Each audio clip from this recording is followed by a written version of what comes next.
Hey everyone, I am Coach Book. Welcome to Navigate, Lead, and Thrive, the podcast where we have real conversations with fantastic business owners and leaders, right? We talk about how they steer through challenges, how they step up as leaders, and just how they build the lives that they love.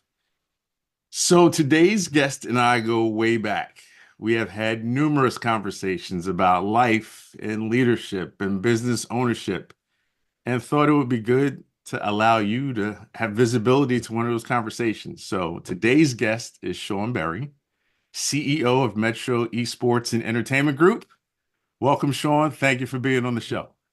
Thank you, sir, for having me. I appreciate it. Yes, we do go back, and this is interesting, right? So I'm all buckled up and looking forward to it. Excellent. So let's dive in. What exactly is Metro Esports? Yeah, so Metro Esports, we are a digital and live entertainment production agency, which is just a fancy way of saying that we build, design, construct spaces, and then we create unique digital programming that goes on within those spaces. And so, yeah, we're kind of a turnkey arcade and STEM shop, if you would. Okay. The STEM shop. Say more. Yeah, so, I think the world is moving at a rapid pace towards technology, right? When you look at AI and robotics and machine learning. And, I think that connection for people to technology, particularly our young people of color or those that are disadvantaged or those that don't have resources, the exposure, the awareness, and the programmatic access to, those opportunities are paramount. And so, as much as we love to provide games and esports and Fortnite and NBA 2K and all that cool stuff, we Mhm. are really more intently focused on bringing that technology bridge as the world moves that we can kind of move people and communities along. Nice, nice. So how'd you get into it? How'd you start your journey in esports? Yeah, I mean, I think it was really interesting. As I was a college athlete, and so sports was always kind of my thought processes in terms of where my career would lead. I don't know how realistic that was, but it certainly was the thought. And coming from a family full of professional athletes, I kind of had geared, my thought processes that way. And Mhm. when that didn't turn out, I ended up in corporate America and spent a number of years in different HR and organizational development roles, Okay. and but always maintained that entrepreneurial bug. I just always believed that I was created and meant to lead, Hmm. irrespective of pedigree or experience. I just felt internally motivated to lead and drive. And so, after starting my first sports and media company in 2012, I found myself going to different cities and creating different athletic events and opportunities and capturing that content through media. Hmm. And interestingly enough, we would go to a city and we might have several hundred athletes in a particular city. Well, I would buy a bunch of Xboxes and PlayStations, and I'd send them back to the hotels with the coaches, and I'd say, "Hey, listen, keep these kids busy, keep them from trashing the Mm. hotels. I need my deposit back." And lo and behold, I get a completely undeserved reputation as an esports event creator. And that prompted me to Wow. start digging and figuring out, what is it that I'm synonymous for that don't even know about. Yeah. That's excellent. Like you never know where a journey's going to take you, right? Yeah, Like here you are trying to make sure that your reputation and finances are protected. And meanwhile, it opens up a whole new path to impacting young people's lives. absolutely. Well, I mean, again, at the time, I had created a very, very successful business model for traditional sports Hmm. and media. And so I thought, this is my pathway. There's a comedian I love. His name's Tony Roberts, and he has a funny way of saying it, but I think it's 100% true. He goes, whatever you thought you was going to be as a kid, you're not that now. And the reality is, the vision that I saw, right, and the Yeah. pathway, that's not what I'm doing now at all. Yeah. Man. So what's something about your industry that people always get wrong? Yeah, I mean, I think a lot of people think when they think about esports or just gaming in general that it's just a waste of time. Hmm. And I think that's certainly a perspective, and I think that people can certainly waste time. But I Hmm. think the other side of it is it's also this bridge to opportunity, right? Mm. When you think about a young person, if you're a young person and you have aspirations, which many do, of being the next LeBron James or the next Hmm. Michael Jordan or the next Tom Brady, what's the likelihood that you're actually going to do that? It's not saying it's impossible, but the Right. likelihood is not great. Especially if you're not 6'5" and 300 pounds or run a Hmm. 440, right? So then what are the opportunities? Where are there some other areas of opportunity or development around things that you're passionate or excited about? Right. Well, if you give me a young kid that likes Fortnite, which millions and millions and millions of millions of do, I can show them what a coding career looks like, Mm. Okay. graphic design career could look like, Yeah. broadcast engineering could look like, all attainable careers that don't require you to be a massive giant or to have some ungodly ability. It just means, hey, here's another lane that you can develop your passion. Yeah. Oh, that's excellent. And so is your target audience kids? You said that a couple of times. Like what's the age range of your target audience? It's not. It was, maybe pre-COVID, during Okay. COVID. But I think you've got to pay attention to economy and industry when you're Hmm. growing a business. Hmm. One of the things that stood out, very loudly was, how you drive revenue, how you derive that, how you navigate those revenue sources is really about understanding who values what it is that you have. Okay. And while an independent family or a kid might say, hey, listen, I like playing this video game, or I like going into this arcade and, putting, Hmm. a dollar in or whatever, the greater value was for me, which is a B2B model, and finding the clients that already had large aggregated groups of young people that they were either trying to teach or develop or provide recreation for, or a multitude of things. And so rather than me going out and sourcing what that group looked like, I evolved the model to serve the business that we're, in partnership with. Okay. And so early on, you talked about facilities. What do they look like? What are those? Yeah, so we build these state-of-the-art gaming labs, man. It looks like you stepped into a spaceship, right? Where Nice. it's Nice. neon lights, it's, high performing PCs and kind of all the accoutrements that a young kid would look at, and say, man, this is one really cool gaming facility. Speakers, we've got music, we've got Xboxes, we've got PlayStations, we've got a number of things that are visually pleasing. But to Nice. me, it's a carrot and a stick, right? Like I'm waving this shiny carrot around, but the Yeah. stick is all the learning that you get when you get to sit down and start engaging. Nice. Nice. So is it local? Do you do things globally? Like how does this all work? Yeah, so we started locally. And I think one of the models of building a business, right, is just continue to figure out who values what it is that you have. And so what started out locally is spread to New York. We have two facilities in Rochester, New York. We're building a third there this year.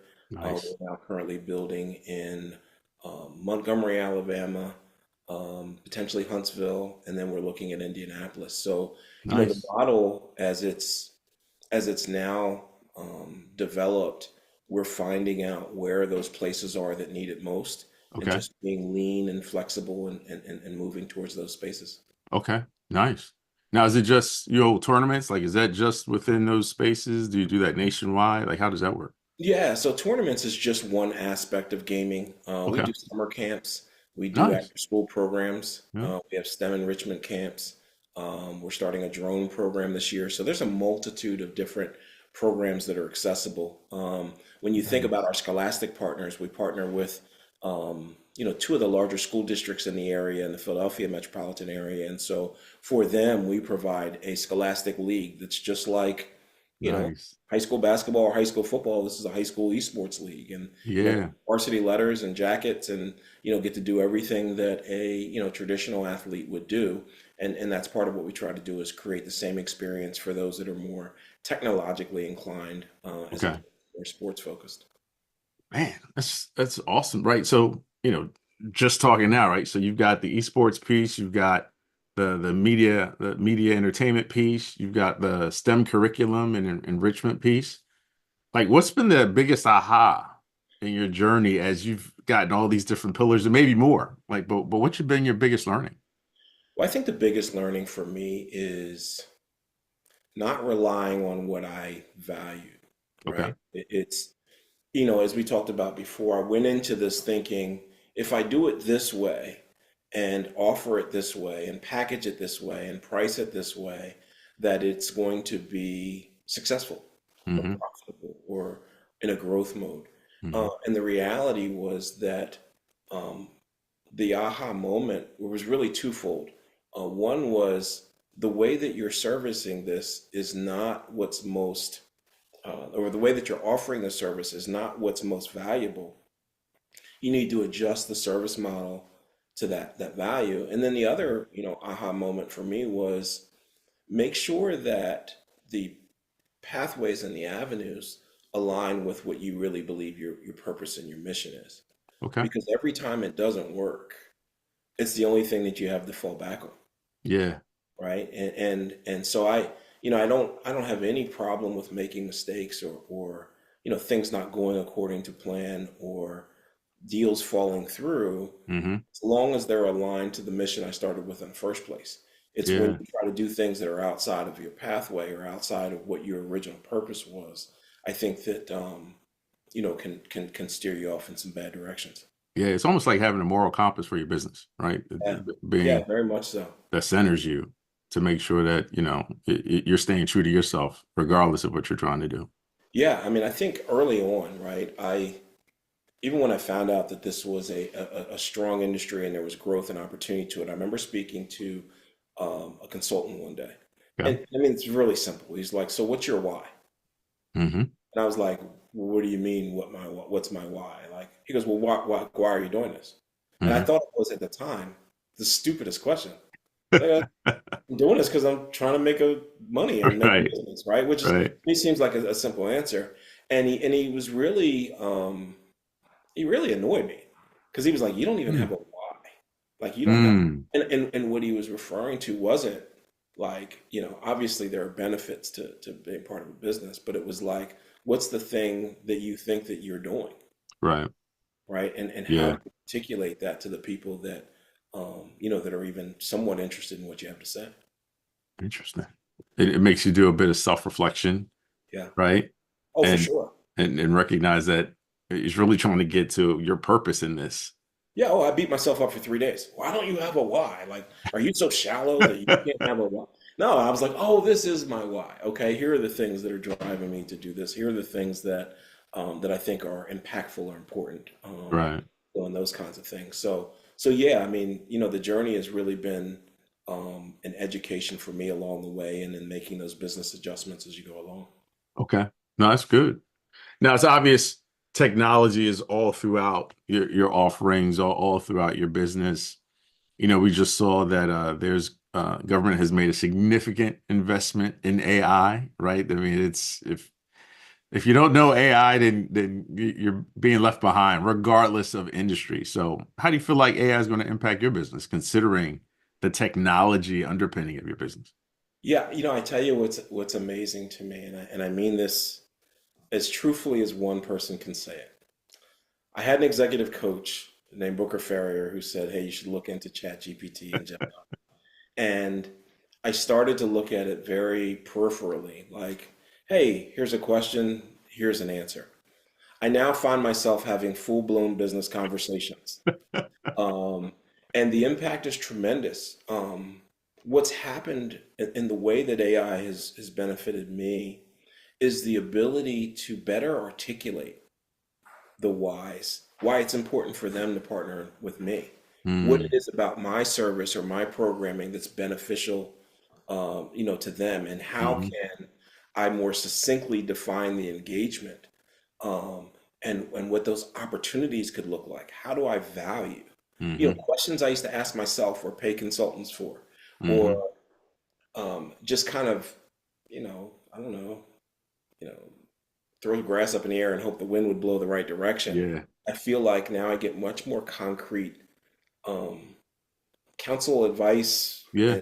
and but it's scary, right? Because I do realize Yeah. I'm not talking to a person, Right. right? Right. So, but I think that I could only, or identify it as critical and helpful. Now, as I look at my business, right? And expenditures and people. I'm conflicted. I don't Mm, I don't want to replace people with machines. right.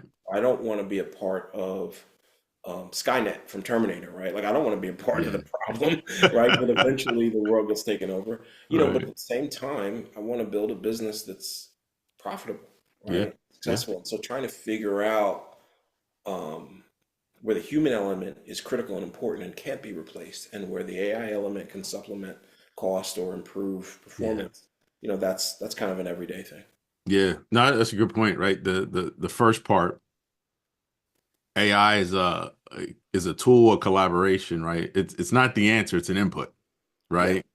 That you can use to your advantage. And on the second point, if it can help you be more efficient and help you be more productive and help you with scenario planning, things of that sort, again, it's another great tool to leverage as you just continue to try to move your firm forward. yeah, yeah. Yeah, so I'll just continue to try to find that balance. Hmm. But there is no, supplement, no replacement for good people. Yeah, no, The absolutely. relationships that I have, the clients I have, the experiences, the feedback is Yeah, generated because I'm blessed and fortunate enough to have really good people that work for me. yeah. Oh, that's excellent. I mean, you're right. Like, what's the saying? People are your only asset, right? Yeah. Without people, it's not going.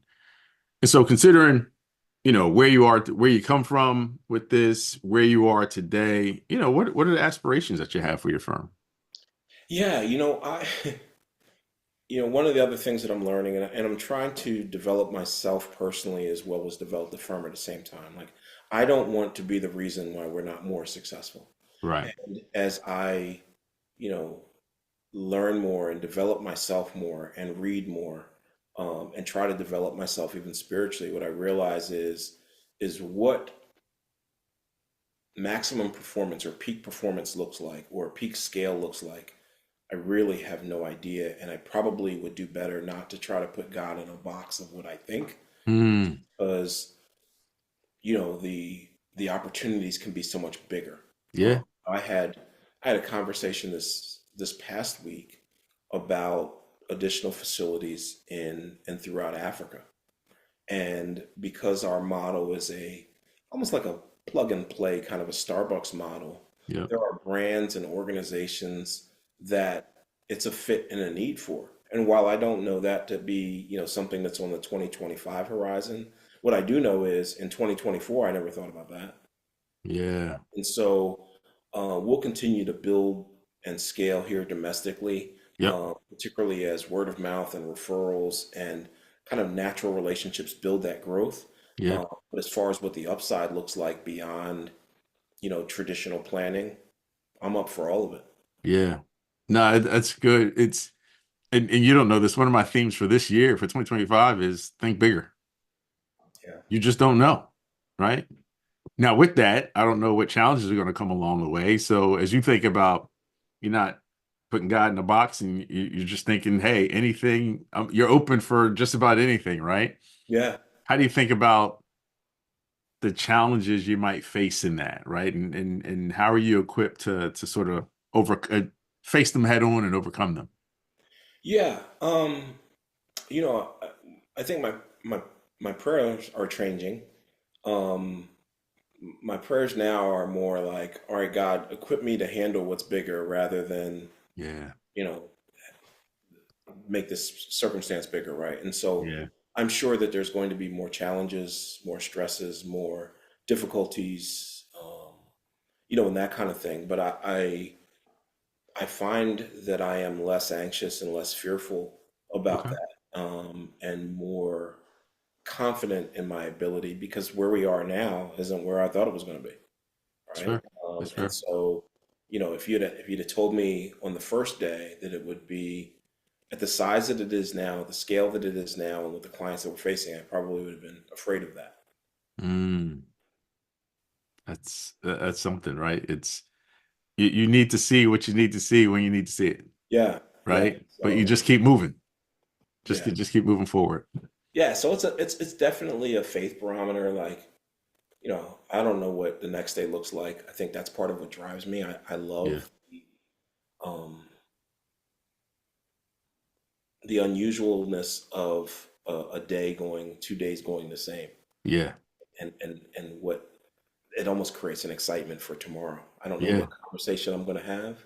I don't know who I'm going to speak with and about what that could change the entire face of what I'm doing today and how Nice. it works or how engaging it is. And so that in itself is pretty motivating. That's good. That's good. Well, I mean, one of the things it's navigate, lead, and thrive, right? Is the name of the podcast. So every business owner faces crossroads, right? So let's talk about how you've navigated maybe a major pivot point in your business journey, right? What was the major thing that you had to navigate? Yeah, I mean, I think the biggest was really more of an industry thing than specific to my business. Esports Okay. as an industry had a very, very difficult, as with a lot of tech companies, a very difficult 2023 slash Q1 and 2 of Q 2024. Okay. Um, the industry saw huge divestitures in terms of brand sponsorship, which was at that time the primary revenue driver, right? Like if you could create this large digital audience, you could demand revenue against that audience, right? Okay. And brands would happily pay it because, it provided a more engaging and more value added customer, advertising experience. Hmm. So the industry and its valuation in large part relied very heavily on brand inclusion and brand engagement. And in 2023 slash early 2024, all of that money dried up. The Mm. the brand partners and the organizers and the marketing and brand managers and the sponsorship developers and the business developers either were gone or had no budgets or both. Okay. Telecoms, we had some pretty large relationships with one of the major telecom providers cut 30% of its workforce, including Mm.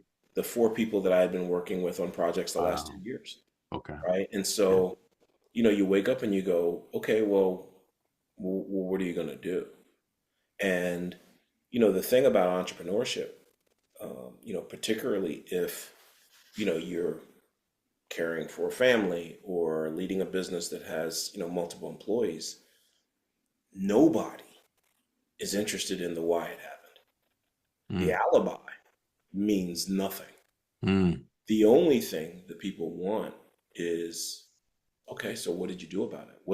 What is the performance result of how you already navigated that, right? Okay. Because miss me with all the interim. No, nobody wants to go through the pain, the challenge, the difficulty. And so the pivot moment for me was, how do I not rely solely on brand sponsorship?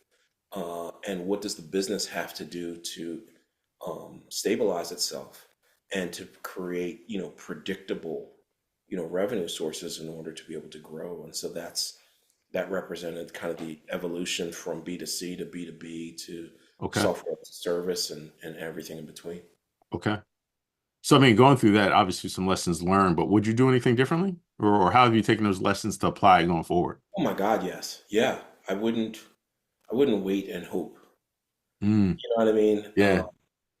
Oftentimes when you think your directionality is right, you're hoping that a better result will come. And so let me try this thing with this other person and I'll get a different result.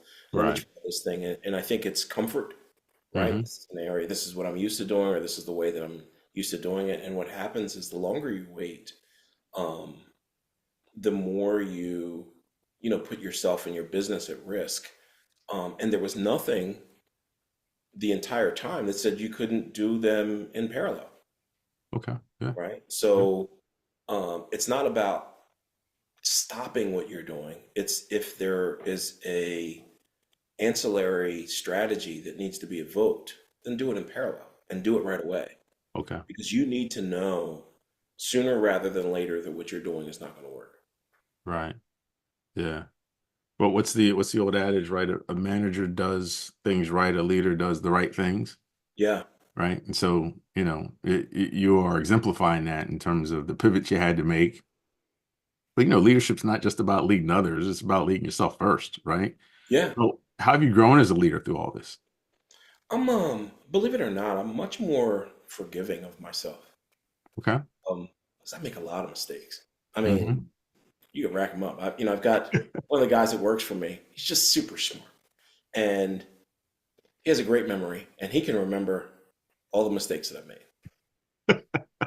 And it, it hurts a little, you know. However, at the end of that, he's always very careful to say, we also wouldn't have gotten here for all the other things that you did in between that did work. Okay. Right. And so what happens is that, when you're battling, you're not counting how many left hooks did you throw, how many right hooks. You're just swinging because you're battling. Yeah. And the punches that you threw that may not have been the best punch, maybe the jab, maybe an uppercut would have been better than the jab, or that Yeah. at the end of the fight, I won the fight. I don't care how many jabs I was supposed to throw. Right. And it requires you to be a little bit more forgiving, of yourself when things don't work. Yep. You learn from it for sure. You don't want to continue to make the same mistake, but I don't spend more than 10 seconds on mistakes that I made with a good agenda and a thoughtful clarity around this could be something that works differently. Hmm. That's good. No, good lessons. And I mean, you're in an exciting industry, especially the different pillars that Metro Esports covers, as well as maybe some new ones that you're going to be focused on. How do you keep you and yourself, or how do you keep yourself and your team motivated through all this? Well, I think the one thing you have to do is that you have to share in the credit of the wins with the people that are helping you get there. Yeah. In fact, I would argue that you should defer the credit Hmm. for your wins because people need to feel much more than compensated than to be on this journey Yeah. with you. And I think one of the things that I've been blessed by is the people that I work with have watched it grow and developed and feel and know themselves to be as responsible as I am for Excellent. that growth, right? Yeah. And being a part of something that's growing, that's showing signs of working, even if it's not where you want it to be. That is, something you can point to from, a year ahead that is definitively better. Yep. It's much more motivation than what you can provide necessarily through a check from week to week or some type of, hey, here's a cruise, thanks for your work. It Yeah. is a self-awareness of being a part of something that's, it's like Maslow's hierarchy of needs, right? You're a Yeah. part of something that's important. Yeah. And being a part of that growth is tremendous motivation. Hmm. That's excellent. Excellent. And it makes me think of the third part, right? Thriving, right? Success isn't just about the business outcomes, right? You want to be part of something that matters, whether or not it aligns to your purpose or passion. It's about thriving, right? In all areas of life. So, like, what does thriving look like for you? Man, that's a great question. Because I think it's so subjective to the individual. Hmm. I'm 100% sure I don't feel like I'm thriving, right? Now, I don't know that I should feel like I'm thriving, but my personality doesn't feel thriving. Thriving for me sounds and feels like the result of getting to a satisfactory point. Okay. And I'm sure it's not that. Like I'm sure there are in your growth could be the thriving, but for me personally, it feels like thriving would be at the result of, many of the things that I'm working to implement. Okay. I think by definition for me. That said, um, if you, I think if you, it's all about perspective. I think there are some people from the outside that could look at the circumstance that I'm in, the situation, the opportunity that I'm blessed with, where we are in our development, the fact Mhm. that as a small business startup, we're part of the 1% that didn't fail, Yeah. or that did, continue to. That's thriving for some people. And, um, here is this evolving business model that hasn't been created before out of nowhere with a diverse and ambitious staff that is very, very centered on things that are good and trying to do good work and good service. And I would argue all of those things are thriving, Hmm. right? And so I think it's perspective. Just as a leader, I feel hesitant to let myself be ever comfortable with where we are today. Hmm. but at the same time, recognize there's some real value in where we are. Yeah. Yeah. I mean, you're a successful CEO, have had multiple businesses, right? People can learn from you. So, how do you balance being a CEO with your personal life, right? Like what mindsets helped you succeed in that balance? Well,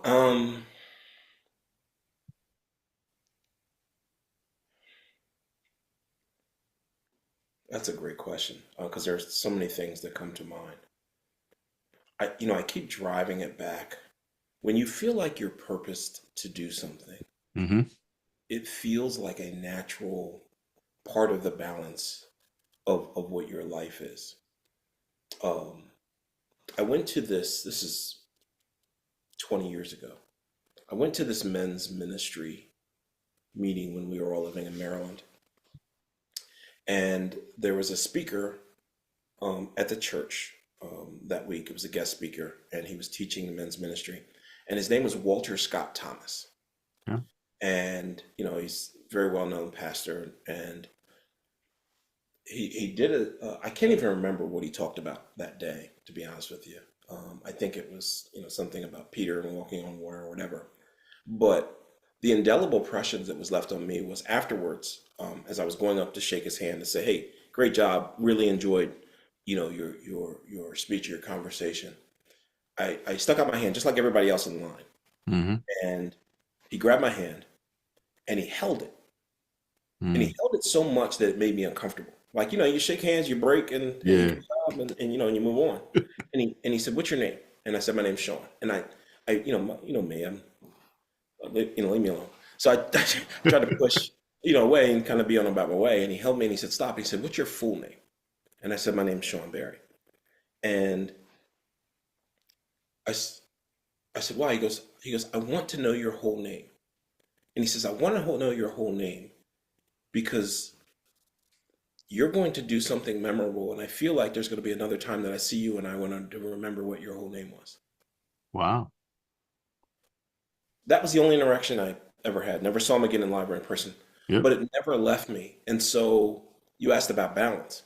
That's a part of my balance. Like I always feel like that seed for me was this has to be a part. Like you have to drive and succeed in this direction because that's a part of who you are. Mm. So the other things that fall in line, and I'm not saying that's the most important thing Yeah. because your family and your kids and what you build inside your home is in relationship with God are more value. But it always felt at that point like that was a piece that had to be carved out. Yeah. That's powerful. Right? It just it hits you in the moment, but then it's a seed, like you said, that's planted that you can just always refer back to Yeah. to keep you going, right? Whether or not it's moments of doubt, moments you're down, or it's a tailwind that's pushing you forward. I mean, that's a powerful interaction.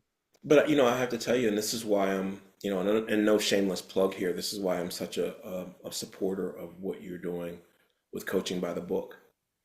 People don't realize how important seeds are. There are so many young people, and this is part of what motivates me, is that there are so many young people and young adults and adults for that matter who've never had seeds planted, positive seeds planted, Hmm. seeds of encouragement or growth or support or whatever. And you've always, for me personally, have been a seed planter, uh, Mm. even when I didn't believe the seeds that you were planting. And I think it's a testament to, from a, if you're going to lead, I think you have to be able to know how to effectively plant seeds, meaningful seeds Hmm. in people that can help them to grow and thrive and flourish and whatever their gift is or identifying whatever their journey looks like. Uh, Hmm. but it's those seeds that don't leave you. I mean, Yeah. that stay with you. Yeah. No, I appreciate that. Appreciate that. So advice, right? There are many aspiring CEOs out there. You've been a CEO for a long time, multiple businesses. If you could give any advice to them, what would it be? I think the first thing I would say to an aspiring entrepreneur or CEO would be the thing that you want to do, make sure that you know that it's not just for you and the way you like it. Meaning, when you say it back to yourself, when you go back over the presentation or whatever it is that you're sharing, that it's not resonating for you as much as it's resonating for the people who ever need what it is that you're offering. You know, Mm. if it's a car wash business, if it's a computer repair company, if it's a marketing agency. I Yeah. think human tendency is to develop things that we like Yeah. and then offer it to people. Well, people don't care about what you like. People care about what they like. So Yeah. take the time that you took to articulate all the things that you like and go figure out what they like and see if there's a mesh. See if Yeah. there's a meeting point, or scrap your plans about what you like and just develop plans for what they like. Yeah. If you have that and you're able to articulate it in a way that's meaningful, I think you'll save a lot of years and a Yeah. lot of challenges in your business. Yeah. That's great advice. I mean, it's keeping the client's perspective first, right? Because many times we want to do things from our own perspective, and we've got a unique perspective of one. Yeah, But we've yeah, got to serve exactly right. many, so we got to understand what the many want. And Exactly right. that's good. That's excellent advice. So last piece, any books, TED Talks, podcasts, anything that you recommend in terms of how to enrich oneself? Yeah, so I'm rereading, restudying Think and Grow Rich. I'm trying Okay. to go back over books that I read 10 or 15 years ago, Yeah. have a much different meaning now. Yeah. The depth and the impact and the importance and the relevancy now is so much different. I would read a book to say I read this book. Yeah. Right? Hey, did you read that? I just love that, right? Hey, did you read that? Yeah, I read that, right? Right. And now it's, did you read it because you actually, need it, right? And Yeah. so, I'm trying to go back over those opportunities and those readings. But the thing I love about Think and Grow Rich is, um, there are some habits, some affirming habits and behaviors that are consistent with people that are looking for success in different avenues, and success can be certainly defined beyond riches. But what I found is that some of the habits that I probably need to have created throughout this whole journey and didn't, I can go back and learn how to do those.